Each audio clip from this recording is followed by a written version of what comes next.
ಹಿಮಾಚಲ ಪ್ರದೇಶದಲ್ಲಿ ಮೇಘಸ್ಫೋಟ ಸಂಭವಿಸಿದೆ. ಮಳೆಯಿಂದಾಗಿ ಅನೇಕ ಕಡೆ ಹಾನಿಯಾಗಿದೆ. ಸೈನಿಚ್ ಕಣಿವೆ ಪ್ರದೇಶದಲ್ಲಿ ನದಿಯಲ್ಲಿ ನೀರು ರಭಸದಿಂದ ಹರಿತಾ ಇದೆ. ರಸ್ತೆಗಳು ಕೊಚ್ಚಿ ಹೋಗಿದೆ.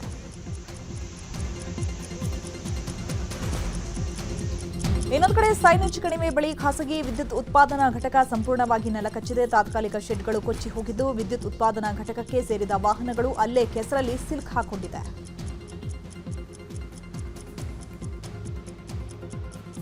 ಇತ್ತ ಧರ್ಮಶಾಲಾ ಪ್ರದೇಶದಲ್ಲೂ ನದಿಗಳು ಅಬ್ಬರಿಸ್ತಾ ಇದೆ. ಅಪಾಯದ ಮಟ್ಟ ಮೀರಿ ನದಿಗಳು ಹರಿತಾ ಇದೆ. ಧರ್ಮಶಾಲಾದಲ್ಲಿ ನದಿಗಳ ರುದ್ರ ನರ್ತನ ಎಂಥವರನ್ನೂ ಬೆಚ್ಚಿ ಬೀಳಿಸುವಂತಿದೆ.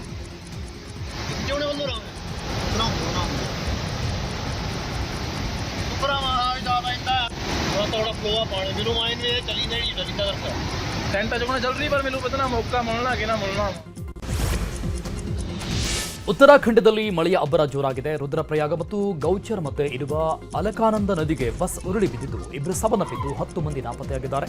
ಸದ್ಯ ಸ್ಥಳದಲ್ಲಿ ನಾಪತ್ತೆಯಾದವರಿಗಾಗಿ ಶೋಧ ಕಾರ್ಯ ಮಾಡಲಾಗ್ತಾ ಇದೆ.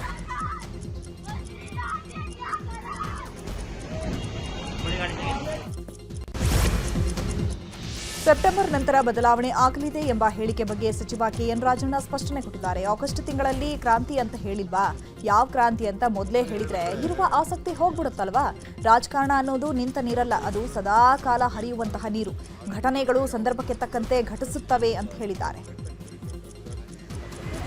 ಆಗಸ್ಟ್ ಕ್ರಾಂತಿ ಅಂತ ಹೇಳಿಲ್ವಾ? ಮೇ ಕ್ರಾಂತಿ ಹೇಳಿಲ್ವಾ? ಅಂದ್ರೆ ಇದು ಒಂದು ಕ್ರಾಂತಿ. ಯಾವ ಕ್ರಾಂತಿ ಅಂತ ಸರ್ ಅದು? ಯಾವ ಕ್ರಾಂತಿ ಅಂತ ಅದೆಲ್ಲ ಮೊದಲೇ ಹೇಳಿದ್ರೆ ನಿಮಗೆ ಆಸಕ್ತಿ ಹೋಗ್ಬಿಡ್ತು. ಅದಕ್ಕೋಸ್ಕರ ನಿಧಾನವಾಗಿ ಮಾಡೋಣ. ರಾಜಕಾರಣ ಯಾವತ್ತೂ ಕೂಡ ನಿಂತ ನೀರಲ್ಲ, ಅದು ಹರಿತಕ್ಕಂಥ ನೀರು. ಆ ನೀರು ಹರಿಯುವಂಥ ಕಾಲದಲ್ಲಿ ಯಾವಾಗಲೂ ಕೂಡ ಪಾರೆ ಅಂದರೆ ದಿಬ್ಬು ಕತ್ತೋದಿಲ್ಲ. ಹಳ್ಳ ಹೇಗೆ ಹೋಗ್ತದೋ ಹಾಗೆ ನೀರು ಹರಿತಾ ಹೋಗ್ತದೆ. ಹಾಗೆ ರಾಜಕಾರಣನೂ ಅಷ್ಟೇ, ಏನೇನು ಘಟನಾವಳಿಗಳು ಯಾವ್ಯಾವ ಸಂದರ್ಭಕ್ಕೆ ಯಾವ ರೀತಿ ಆಗ್ತವೆ ಆ ಘಟನಾವಳಿಗಳನ್ನು ಆಧರಿಸಿ ಮುಂದಿನ ಕಾರ್ಯಚಟುವಟಿಕೆಗಳು ನಡೆಯುತ್ತೆ. ಆಗಸ್ಟ್ ಕ್ರಾಂತಿ. ರಾಜ್ಯ ಬಿಜೆಪಿಯಲ್ಲಿ ಭಾರೀ ಸಂಚಲನ ಆಗ್ತಾ ಇದೆ. ವಿಪಕ್ಷ ಸ್ಥಾನದ ನಾಯಕ ಹಾಗೂ ರಾಜ್ಯಾಧ್ಯಕ್ಷರ ಬದಲಾವಣೆ ಬಗ್ಗೆ ದೆಹಲಿಯಲ್ಲಿ ಭಾರೀ ಚರ್ಚೆ ಆಗ್ತಾ ಇದೆ. ವಿಪಕ್ಷ ನಾಯಕನ ಸ್ಥಾನದಿಂದ ಅಶೋಕ್ಗೆ ಕಪ್ ಕೊಡುವ ಸಾಧ್ಯತೆ ಇದೆ.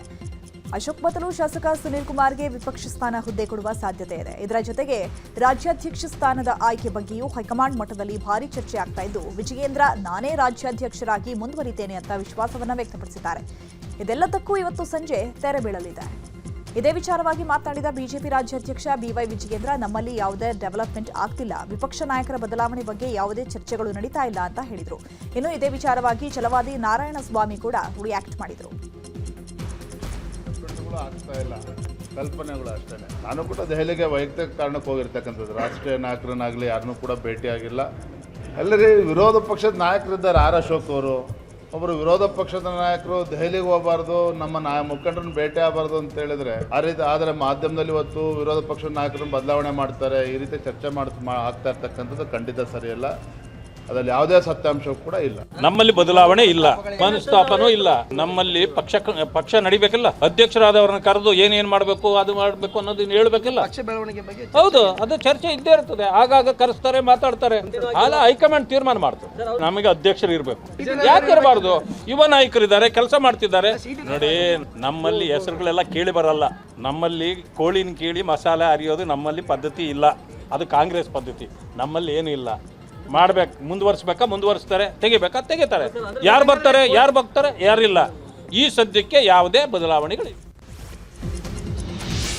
ರಾಜ್ಯ ಬಿಜೆಪಿಯಲ್ಲಿ ನಾಯಕತ್ವದ ಬದಲಾವಣೆ ಚರ್ಚೆ ನಡುವೆಯೇ ರೆಬಲ್ ಟೀಮ್ ಮತ್ತೆ ಆಕ್ಟಿವ್ ಆಗಿದೆ. ವಿಜೇಂದ್ರ ಬದಲಾವಣೆ ಬಯಕೆ ಹೊಂದಿರುವ ರೆಬಲ್ಗಳು ಮತ್ತೆ ತಂತ್ರಗಾರಿಕೆ ಶುರು ಮಾಡಿದ್ದಾರೆ. ಬೆಂಗಳೂರಿನ ಮಾಜಿ ಸಂಸದ ಜಿಎಂ ಸಿದ್ದೇಶ್ವರ್ ನಿವಾಸದಲ್ಲಿ ರಮೇಶ್ ಜಾರಕಿಹೊಳಿ, ಕುಮಾರ್ ಬಂಗಾರಪ್ಪ, ಅರವಿಂದ ಲಿಂಬಾವಳಿ ಸೇರಿ ಹಲವರು ಸಭೆ ಮಾಡ್ತಾ ಇದ್ದಾರೆ. ಸಭೆ ನಡೆಸಿ ರಾಜ್ಯಾಧ್ಯಕ್ಷ ಸ್ಥಾನಕ್ಕಾಗಿ ಫೈಟ್ ನಡೆಸೋದಕ್ಕೆ ಮುಂದಾಗಿದ್ದಾರೆ. ಬಿಆರ್ ಪಾಟೀಲ್ ಆಡಿಯೋ ವಿಚಾರದ ಬಗ್ಗೆ ಮಾತನಾಡಿದ ಸಚಿವ ಜಮೀರ್, ಸಿಎಂ ಭೇಟಿ ಮಾಡಿ ಆರೋಪದ ಬಗ್ಗೆ ಸ್ಪಷ್ಟನೆ ಕೊಟ್ಟಿದ್ದೇನೆ. ಬಿಆರ್ ಪಾಟೀಲ್ ನನ್ನ ಮೇಲೆ ನೇರ ಆರೋಪ ಮಾಡಿರಲಿಲ್ಲ.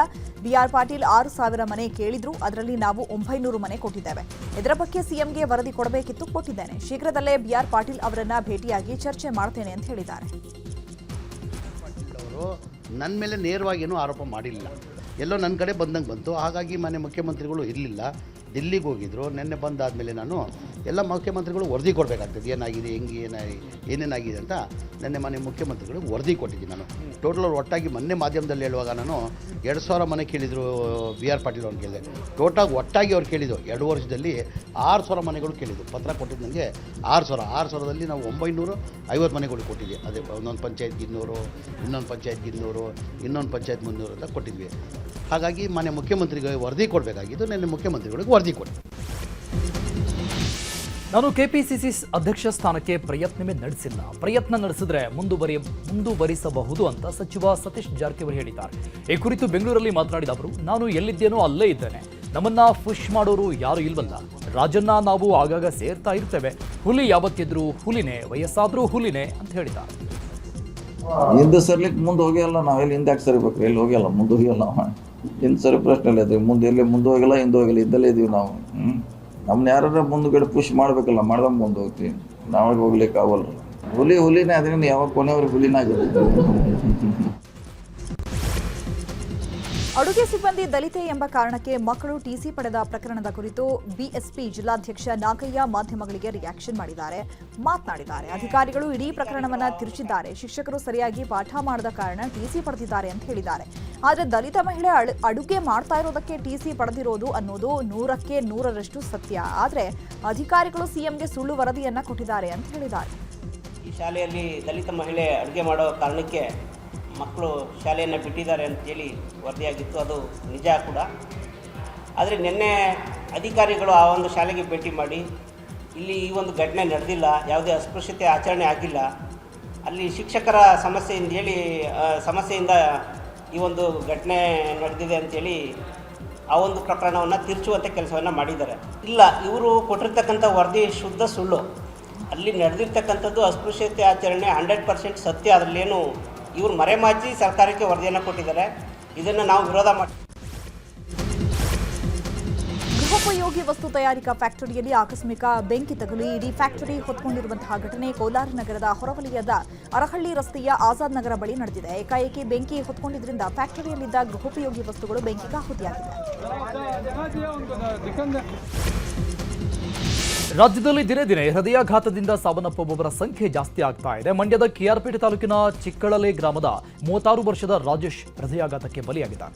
ಇನ್ನು ಹಾಸನ ಮೂಲದ ಯುವತಿ ಸುಪ್ರಿಯಾ ಬೆಂಗಳೂರಲ್ಲಿ ಮೃತಪಟ್ಟಿದ್ದಾರೆ. ಏಕಾಏಕಿ ಎದೆನೋವು ಕಾಣಿಸಿಕೊಂಡ ಹಿನ್ನೆಲೆ ಪೋಷಕರು ಕೂಡಲೇ ಆಸ್ಪತ್ರೆಗೆ ಕರೆದುಕೊಂಡು ಹೋದ್ರು. ಆದರೆ ಅಷ್ಟರಲ್ಲಾಗಲೇ ಸುಪ್ರಿಯಾ ಮೃತಪಟ್ಟಿದ್ರು. ಹೆತ್ತ ತಾಯಿಯನ್ನೇ ಕೊಲೆಗೈದು ಮಗನೊಬ್ಬ ಸುಟ್ಟು ಹಾಕಿರುವ ಘಟನೆ ಮಂಗಳೂರು ಗಡಿಭಾಗ ಕಾಸರಗೋಡಿನ ವರ್ಕಾಡಿಯಲ್ಲಿ ನಡೆದಿದೆ. ನೆಲ್ಲಂಗಿಯ ಹಿಲ್ಡಾ ಮೊಂತೇರು ಕೊಲೆಗೀಡಾದ ಮಹಿಳೆಯಾಗಿದ್ದಾರೆ. ಮೆಲ್ವಿನ್ ಮೊಂತೇರು ಆರೋಪಿ ಮಗನಾಗಿದ್ದು ಪೊಲೀಸರು ಬಂಧನ ಮಾಡಿದ್ದಾರೆ. ಮಡೆನೂರು ಮನು ಶಿವಣ್ಣ ಬಗ್ಗೆ ಕೆಟ್ಟದಾಗಿ ಮಾತನಾಡಿದ್ದ ಆಡಿಯೋ ವೈರಲ್ ಆಗಿತ್ತು. ಈ ಹಿನ್ನೆಲೆ ಶಿವಣ್ಣ ಬಳಿ ಕ್ಷಮೆ ಕೇಳಲು ಮಡೆನೂರು ಮನು ಪತ್ನಿ ಜೊತೆ ಶಿವಣ್ಣ ನಿವಾಸಕ್ಕೆ ಆಗಮಿಸಿದ್ರು. ಆದರೆ ಶಿವಣ್ಣ ಮನೆಯಲ್ಲಿ ಇಲ್ಲದ ಕಾರಣ ಮನೆ ಗೇಟ್ ಹೊರಗೆ ಕಾದು ಬಳಿಕ ವಾಪಸ್ಸಾಗಿದ್ದಾರೆ. ತೆಲಂಗಾಣದಲ್ಲಿ ಯುವತಿಯೊಬ್ಬಳು ಕಂಠಪೂರ್ತಿ ಕುಡಿದು ರೈಲ್ವೆ ಟ್ರ್ಯಾಕ್ ಮೇಲೆ ಕಾರು ಚಲಾಯಿಸಿರುವ ಘಟನೆ ನಡೆದಿದೆ. ರೀಲ್ಸ್ ಹುಚ್ಚಿಗಾಗಿ ಮದ್ಯಪಾನ ಮಾಡಿ ರೈಲ್ವೆ ಟ್ರ್ಯಾಕ್ ಮೇಲೆ ಅಡ್ಡಾದಿಡ್ಡಿಯಾಗಿ ಕಾರು ಚಲಾಯಿಸಿ ಹುಚ್ಚಾಟ ಮಾಡಿದ್ದಾರೆ.